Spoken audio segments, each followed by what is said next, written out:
All right, guys. How's it going? This is gonna be a tough video to make.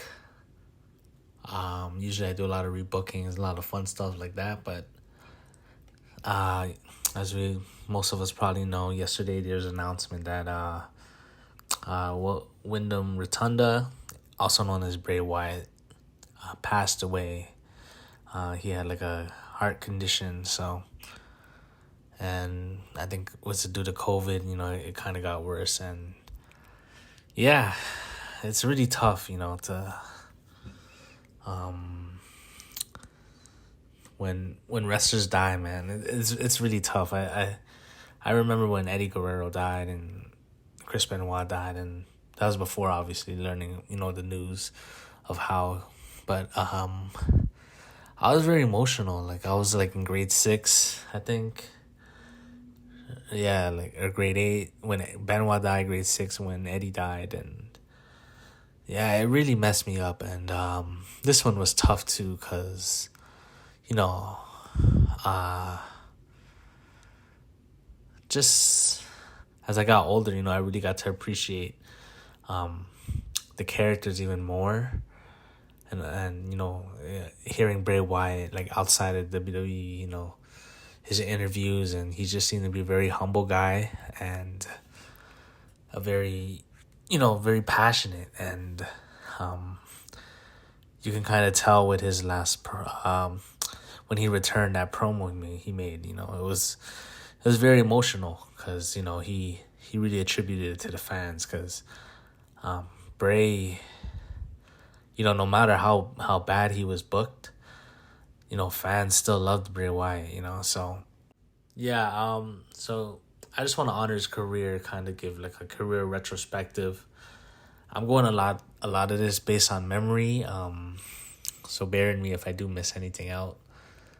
I do remember in 2013, the vignettes, were amazing. He was like this cult leader in the backwoods, and his charisma and charm was amazing. He didn't even have to be a wrestler. He could have been a manager, just how great he was on the mic. And I remember they attacked Kane on Raw, and yeah, that kind of got his career going, so that was really cool. And the Inferno match at SummerSlam, we haven't seen the Inferno match in how long? Maybe 7 years. So it's cool to have, Bray Wyatt make his debut at SummerSlam and defeat Kane. And then from there, I know he was with the Wyatts as they're feuding with CM Punk and Daniel Bryan. And I believe it was like the go-home show to Survivor Series or something. It was like the Shield and the Wyatt family were like about to fight. So they're already kind of teasing it. So that was cool. And then obviously we had the Wyatts versus Daniel Bryan, which was amazing. They had the handicap match at TLC, and then shortly afterwards, Daniel Bryan, he joined the Wyatt family, and then they had that iconic moment in the steel cage match on Raw. It was I think Daniel Bryan and Bray Wyatt against the Usos. The Usos win, and Bray Wyatt tells Daniel Bryan to get on his knees and worship him. And yeah, Daniel Bryan said no, and the fans were saying yes. He was kicking him in the corner. The Wyatts were trying to get in the ring. That was like an iconic moment. And yeah, Daniel Bryan was definitely very over, but you also got to give Bray Wyatt, he was the evil to Daniel Bryan's good. And from there, I believe he had probably his best singles match at Royal Rumble 2014. It was a big win for Bray Wyatt, defeating Daniel Bryan in the opener of the Royal Rumble. And then from there, he cost John Cena his match against Randy Orton on the same night. And yeah, so they were already building towards the Cena feud. And then from there, they had the iconic Shield Wyatt family match. I believe the Wyatt family cost the Shield a chance to get into the Elimination Chamber. And man, what a great match, It's so sad, that, two of the 6 people in that match are gone, But it was just an iconic match. Even before they started fighting, everyone was chanting, "This is awesome." And yeah, that was just a great moment. Bray Wyatt got the pin, I believe, on might have been Roman Reigns. I think he got the pin on Roman Reigns. So, and then from there he feuded with Cena. They had some cool moments where they ganged up on Cena and he had the sheet mask on afterwards. And then Cena was also like wearing the sheet mask and trying to attack Bray Wyatt and all that. I really think this is where the push of Bray Wyatt kind of got altered a little bit. I think he should have won at WrestleMania 30. I think at that point, 2014, like John Cena he should have been slowly getting phased out, in my opinion. But he didn't win, unfortunately. And then he won the rematch, I believe, at Extreme Rules, but it was a weird thing where it's like little children scaring Cena from exiting the cage or something like that. So that was kind of funny, kind of weird. And then they had a really good last man standing match at Payback. That's probably the best match of the feud. Unfortunately, John Cena did win the feud, and I really think that kind of affected, Bray Wyatt's push going forward. I don't think the hype was, because coming out of, Royal Rumble and Elimination Chamber, I thought Bray Wyatt was really hot, and he could have been honestly the one to win the title at SummerSlam instead of Brock if they just pushed him to the moon as a unbeatable monster, and he has other unbeatable monsters a part of his family. So yeah, from there he feuded with, I believe, Chris Jericho, so that was cool. He had a couple cool promos on Jericho saying, "You think you could save us, Chris?" And that was kind of a good way for him to, I guess, to, get momentum back. So that was pretty cool, I guess. But again, I just feel like the push wasn't the same after the Cena feud, Cena kind of has that effect on people. He kind of did it to Rusev like the next year or so. Kevin Owens as well, so. Yeah, but, this is not about that. This is more about the Bray Wyatt legacy. And I thought it was cool that he got to have, matches with Jericho. And then from there, I believe he interfered in the Hell in a Cell 2014 match between Rollins and Ambrose. So that was with the whole hologram thing.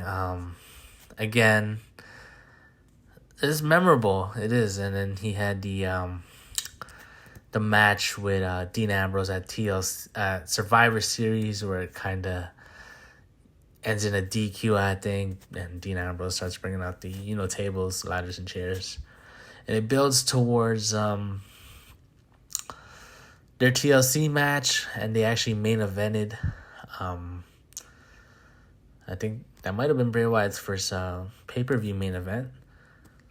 Oh yeah, well, aside from 2010, I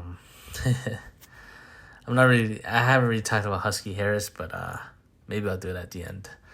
But yeah, this is when with the, exploding TV on Dean Ambrose, and I feel like their feud was a little underwhelming. I think it could have been better for sure. But it was still pretty cool, Dean Ambrose and Bray Wyatt. They're a perfect fit to have a rivalry. And in 2015, he was in the Royal Rumble. He obviously eliminated Daniel Bryan. And yeah, unfortunately, he got eliminated by Big Show and Kane. And yeah, this was really unfortunate. And then I believe at Fastlane, he kind of mocked The Undertaker. He had like an entrance where he came out of a coffin or casket. So that was pretty cool. And then his match with Undertaker, yeah, it was a little underwhelming because like there was no streak and it just didn't feel like the same Undertaker. But he did get to fight a legend, and it was definitely a cool match. I think you could have gave Bray the win here as well. I mean, Undertaker already lost. I understand, like, you probably don't want him to lose twice in a row and also build him towards a Brock feud, but I think Bray could have won here, but he didn't, which was unfortunate. And yeah, I think from there, did he feud with Ryback? I'm not really sure. But I know that he did feud with Roman Reigns. He kind of cost him a match at Money in the Bank. It's pretty cool. You notice how, Bray Wyatt had a singles feud with all the members of the Shield, and he had at least, a memorable segment or, return or surprise attack. He attacked Dean Ambrose in Hell in a Cell. He kind of cost Roman the match here. And then, the whole Fiend and Rollins stuff, which was cool. Obviously before the Hell in a Cell match, but yeah. Again, he had a pretty good feud with Roman, and then obviously this was when it was Harper and Wyatt against Ambrose and Reigns, which is a really good match. And then Braun Strowman returned. Not returned. He debuted. I'm sorry, got all messed up, but he debuted the next night, which was cool. They kind of continued their feud in Night of Champions. I think Jericho was Roman and Dean's surprise partner, and then he kind of ended the feud with Roman with Hell in a Cell match at 2015. It's really good. So yeah, and then from there, he came out after the Undertaker Brock match, and he kind of like abducted the Undertaker and Kane, I think, and he had the Survivor Series match. It was him and Harper, I think, against the Brothers of Destruction, so they lose that match as well. And then he has like a fun little ECW thing going on. I think it's the whole Wyatts versus like Dudley Boys, Rhino and Tommy Dreamer, I think. So that was a cool moment as well. Bray Wyatt, his character can get extreme, so that was cool. But yeah, I think overall, they definitely could have did more again with Bray Wyatt 2015. He kept losing to Undertaker or Roman Reigns, so that was kind of tough. But 2016, I think he was going to feud with Lesnar.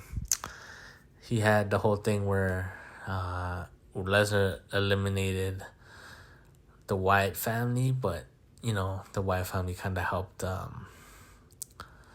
Bray Wyatt eliminate Brock. So it looked like they're kind of building towards that match.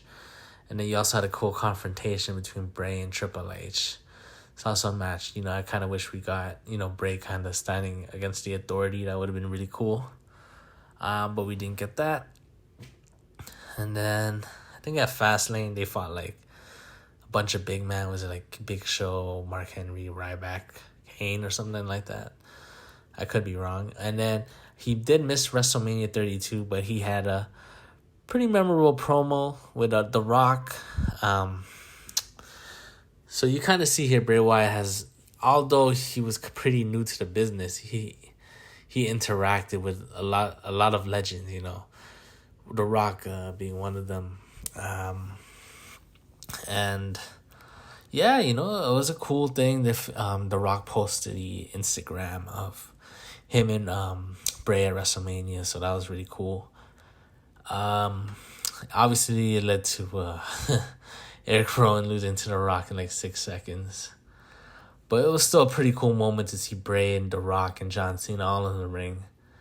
And then from there, 2016, I think he took a little bit of a break.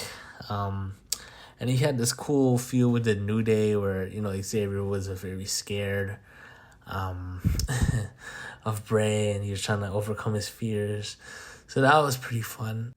And then from there, he was drafted to SmackDown Live, and he feuded with, I think he had a match with Kane, and he also had a match with Randy. And then Randy kind of turned on Kane. He kind of joined the Wyatt family.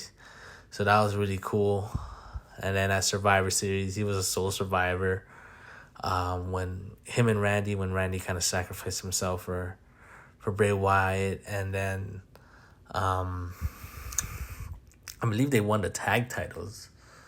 So that was cool. But the storyline was really good with Luke Harper not really trusting Randy Orton, and kind of funny, like the whole road knows like Randy's gonna turn on him, but Bray's like, yeah, I trust this guy. He's as sick as me. And then the Rumble, he's in the final three, but Randy wins, and he wins the Elimination Chamber, which was a great moment. Yeah, like it was a cool moment because he got to eliminate John Cena, and then he eliminated AJ Styles as well. And it was well deserved, 2017, but it felt like it was a little late, to be honest. I felt like they should have gave him it earlier, but the fact that he is a WWE champion, he's in the history books. I think it's still amazing, and it was still great. His reaction was awesome when he was holding the belt and like he fell back to the mat. And then his promo the next night, where he's like, I got the whole road in my hands, and the fans are saying you deserve it. It was great. And the only thing like I wish kind of changed was definitely like the WrestleMania 33 match. Obviously it wasn't a really good match, and they had all this like insects and all that like on the mat. So that's the thing. With Bray Wyatt, you can be creative, and obviously Randy kind of burned his compound and all that. So I think that's the one thing with Bray Wyatt is like he took a lot of risk, and he wasn't scared to fail. I think because obviously not everything he did worked, but he was doing the best with what the company gave him, I think. And yeah, I honestly I just really wish they kind of did it in reverse, where Bray would win the Royal Rumble and he would kind of turn on Randy, and he would get the win at WrestleMania. I think that would have been cool to add to his legacy, where he wins the belt at WrestleMania. Or yeah, even if you did it the same way though, at least I would have had him retain, to be honest. But yeah, I guess we can't change that. And then he had like the payback. I forgot what that match was called, but it was kind of like a cinematic kind of match. It was really interesting. A lot of people didn't like it. It was like House of Horrors or something. I don't know, but a lot of people didn't like it. But again, Bray Wyatt was, with his character, you could try different things, and he wasn't afraid to try new things. And he's definitely, his creative mind was amazing. Even when like the ideas didn't always hit, it's like, man, to even think of some of these ideas are pretty cool. He got drafted to Raw. And yeah, he had some okay feuds, I think. I think he feuded with Seth Rollins, I think. He was in like that 5-way match, which was fun. To determine the number one contender. It was like him and Joe were like kind of teaming up for a bit, taking everyone out. And then he had a match with Finn Balor. So again, yeah, that feud, you definitely like. I wish there was more from that, but yeah. And then he was gonna turn into Sister Abigail and fight Finn Balor at TLC. Again, this is not really ideal, I think. again, it's a little wild, but it would have been interesting to see what they would have done. But unfortunately, he missed the show. I think he had like a little illness. And yeah, and then they kind of started to misuse Bray. I think he wasn't even on Survivor Series, I believe. He injured Jason Jordan, but he doesn't even get on the team. Triple H does, so that was really unfortunate. It's especially because that was the year he won the title, and then kind of looking at how he ended the year, couldn't even get on like the last show. Yeah, I think WWE really messed that up, and just trying to do too much. I think Bray's character is very simple if you book him as like cult leader. And yeah, he has the backup, and he can't lose, unless someone really, really, beats him, So, yeah, and then 2018, he had the final deletion match with Matt Hardy. They started to build that up at the Rumble. I think Matt eliminated him. And they had their match on Raw, which was really cool. Definitely a great moment, to kind of see their two worlds collide. Matt Hardy's broken world and, Bray's world, the world in his hands, and yeah, that was a cool special moment, and him, helping Matt win the Andre the Giant Memorial Battle Royal, and then they win the tag team titles, which is really cool. And then, yeah, he dropped it to his brother, which also must have been pretty cool. He dropped it to the B team, Curtis Axel and Bo Dallas. So that must have been a cool moment for the family. And then he kind of went away for a while. I really don't know why he went away. Was it because they just wanted to refresh the character? Or was he injured? But I think it did help because, kind of I don't know, it just didn't feel the same after, like, to be honest, he lost a lot. And I wish he didn't lose that much. But I guess it was good in that case where he got to refresh his character. And he came out as the Fiend. SummerSlam 2019, which was an awesome entrance, awesome moment. And yeah, he defeated Finn Balor, and then he was kind of, building towards him versus Rollins. Unfortunately, the Hell in a Cell, again, one of the, I guess, worst booked Hell in a Cell matches of all time, where it kind of ends in a referee stoppage. But funny enough, he wins it the next month in Saudi Arabia. So it just always kind of made me laugh. Why couldn't Bray just win at Hell in a Cell if he was going to win, the next month? So to me that, never made sense. And it definitely hurt the character a little bit, of him losing. But he had the belt. He got drafted to SmackDown. Kind of rekindled his feud with Bray Wyatt. Not Bray Wyatt, sorry. Daniel Bryan. Had a fun match, Survivor Series. And then they had this funny thing where, again, I guess I didn't go through it all, but he had the Firefly Funhouse vignettes before he debuted. And it was kind of like this fun-loving, like, cartoon character, this Mr. Rogers kind of dude, just playing with puppets and all that. And yeah, so that was fun. And then he actually brought that character out against The Miz at TLC, which was a different look. It was a cool look. So yeah, that was cool. And then again, him and Bryan had another good match at Royal Rumble. 2019, I believe, right? No, sorry, 2020. So yeah, him and Bryan, I think definitely one of his best feuds. And then he loses to Goldberg. And this one stunned me because I thought, no way he's losing to Goldberg. He's going to fight Roman at WrestleMania. It only makes sense, but he loses to Goldberg. which was, again, in hindsight, a terrible decision. I think you can kind of notice a trend when Bray gets hot. They kind of pull the rug under him. Like in 2014, he got hot with Daniel Bryan, and John Cena, and yeah, but he lost the feud. So 2015 he was getting hot again. Kind of building a feud with The Undertaker by himself, and he loses, and then he loses to Roman, loses to them again at Survivor Series, and yeah, 2016 obviously, he was hurt, and then 2017 again, amazing feud, build towards Randy, he loses that.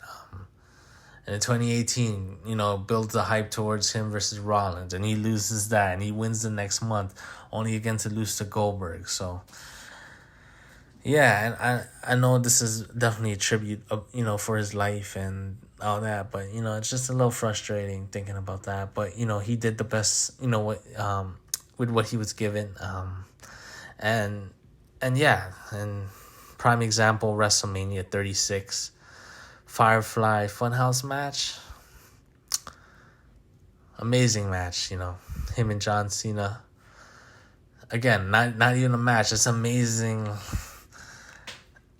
character. Amazing, just, yeah, I don't know who really thought about it, but I'm sure Bray was definitely part of the planning. It's just very unique, something different. WrestleMania was gonna be, in the warehouse, so let's do something cool. So he definitely thought of that, and then he kind of got hot, beat Braun Strowman, kind of rekindled their feud, brought Alexa Bliss into it, because Braun and Alexa kind of had a thing, brought her into it, kind of converted her, so that was cool. And then he loses to Roman. He beats Braun at SummerSlam, loses to Roman at Payback, and Roman is still the champ. It's unfortunate we didn't really get to see Bray as a face go against Roman as a heel. We kind of only saw it as Bray as a heel, Roman as face. So, and then he kind of got drafted to SmackDown, to Raw, I think. And then he I think he feuded with Randy. Randy kind of burned him, and Bray returned and helped Alexa beat him, and then they had this match at WrestleMania 37. Again, not a good match at all. He loses, surprisingly, and he gets released. Again, I think they just ruined his momentum again, He was starting to get hot. He was champ again. Okay, he loses to Roman. Okay, but then going back to this Randy feud and him losing the feud, like, Randy is already established. Like, what are we doing here, And not even giving him, like, a true face run, I feel like. He was just, like, kind of a tweener. I don't know. They could have took advantage. They should have had him feud with Roman. I think it would have been cool with the mind games Bray would play and their history, but no, they didn't do that. He got released, which is very surprising and unfortunate. I'm sure it definitely affected him for sure mentally. But he was able to return, I guess the great thing about his release was he was able to come back and get that standing ovation at Extreme Rules last year. And he cut that amazing promo again where he's talking about how a fan told him he saved his life, and then he told us that we saved his. I think Bray's just very beloved, no matter how bad the company would treat him. We know he's just a great person. He's very passionate and he cares a lot. So the fans, gravitate towards that, and I'm glad he got to, kind of get that moment when he returned and he kind of realized that, we still care about you. And, they're building, again, his feud with LA Knight, and it was pretty good, I think it definitely catapult LA Knight to where he is, building his character. So, and then prior to that, he had that amazing moment with The Undertaker where, American Badass Undertaker kind of giving him his flowers, I was really happy for Bray to get his flowers, and kind of be acknowledged that he's the man. He's next up. So I know that was very special to him, and Undertaker said some words to him. So that was awesome. Obviously, I had the match with LA Knight. It was sponsored by Mountain Dew. So, but I thought, it was cool. Again, Bray just trying unique things. Even if it doesn't work, he's trying it. So that was cool. And I think he was going to feud with Bobby Lashley before he got taken off TV. And and then the news came out. So, I mean, I don't know if I did it justice, but that was kind of a quick retrospective of Bray Wyatt's career. I just saw the tribute show. It's very classy. And yeah, I know a lot of people are hurting right now. So I just wanted to, really kind of dive into his career. And I'll be honest, his career, not a fault of his own, but it definitely should have been better. I think they should have treated him like The Undertaker. They didn't. Undertaker didn't lose a lot in the beginning, and Bray did. And I think they should have protected his character much better. Again, losses to Goldberg, Seth Rollins, Undertaker, John Cena, Roman Reigns. Like, he could have won some of these, to be honest. But, on the bright side, he was very unique. He was a cult-like figure. He had a family, and he wasn't just like the scary monster. He was smart. He knew how to use his words, He would talk in parables and really get you to think. And then his connection with the fans, the Fireflies with the cell phones, even if he was a heel.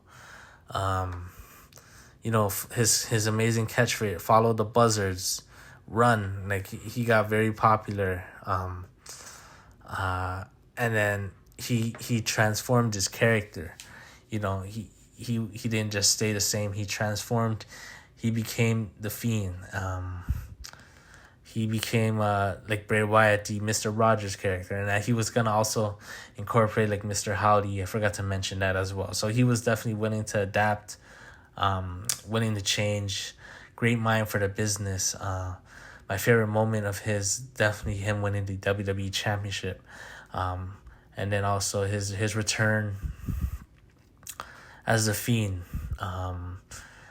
and his match with the Shield, where everyone's saying this is awesome before the match even starts. Those are great, and he definitely kept me still interested in the product. He was something different. He wasn't like this I'm a tough guy, badass character. He wasn't like this super, powerful character, but he was just this dude like that you could somehow relate to, but he was like off his rocker. He was like in a different dimension, but he was somehow relatable. So, I think that's what really connected him. Even though he played this evil character, for some reason when he spoke with his words, he was able to relate and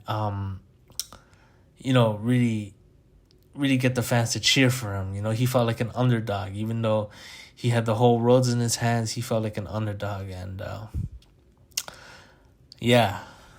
again, I know I'm running a little longer than usual, but yeah, that was kind of my career retrospective. And again, I just want to say thank you to Bray Wyatt. He entertained me a lot throughout the years. When I was kind of losing interest in wrestling, he'd always bring me back. Oh, who's this character? Oh, The Fiend, let me check this out. Oh, Firefly Funhouse, let me check this out. Oh, he's returning at Extreme Rules, let me check this out. So he definitely kept me, entertained. And I think, let me end it off as great as a performer he was. I felt like he was a great person. just by listening to his interactions with the fans and how other wrestlers speak about him. He's a great person. He will be missed. Condolences to everyone who loved him. And once again, thank you, Bray Wyatt. Rest in peace.